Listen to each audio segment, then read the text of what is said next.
Hi there, students. To pout, a verb, or also even a noun, a pout. To pout is to push your lips forward. Very often to show that you're annoyed, that you're not happy about something. Very often you push your lower lip forward more. So it's producing an angry face.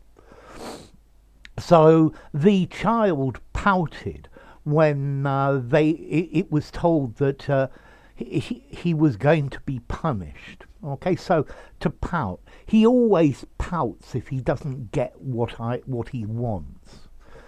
Okay, so to pout, to push out one's lips, but very often to be ill-tempered, to sulk. He's pouting. I could tell by the pout on her face that she wasn't very happy with what I'd said. You can also actually use to pout, meaning to say while pouting. You've been very unfair, she pouted. You've been very unfair. So this is to push out your lips. You could also use it if you want to put on lipstick, you need to pout, to push your lips forward as well. Also, maybe somebody could pout to look sexually attractive as well.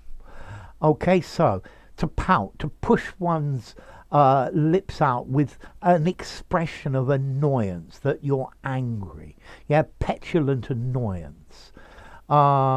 He sat on the sofa pouting at me. He's always got a sulky pout on his face.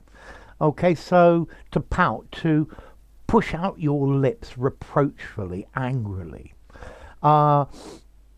She looked at me with a reproachful pout. This is really boring, he pouted.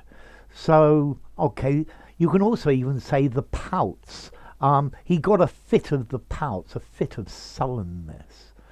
Okay, so, to push out your lips because you're displeased, you're not happy about a situation. I wish he wasn't always pouting, He's always got such a unhappy look on his face. By the way, a pout can also actually be a fish, but that's rather technical and not very common. Okay, so to pout, to show displeasure, to show disappointment by sticking out your lips.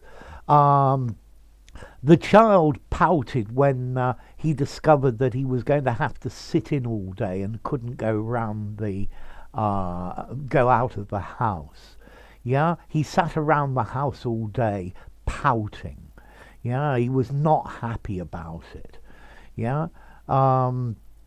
Okay, so yes, to be angry, to be upset, to glower, to sulk, to mope, to pull a long face.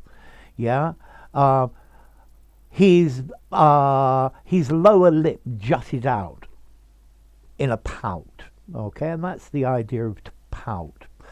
Okay, to pout is a regular verb, so that's easy. And formality, I think I'd give it maybe 5 1/4 in formality. It sounds ever so slightly literary, but perfectly acceptable in an informal conversation, in something semi-formal and formal. So something nice and flexible you can use almost everywhere. And then it probably comes to English from Scandinavian. There's a Norwegian word, pout, meaning a pillow or a cushion, and a Swedish word, putta, meaning to be puffed out. And this probably comes from Proto-Germanic, puto, swollen. And maybe from the Proto-Indo-European, bu, meaning to swell. So there you go, to pout, to have an angry expression on your face, to not look very happy about something. If you enjoyed the video, give it a rating, subscribe to my channel, and I'll see you soon. Bye for now. To pout.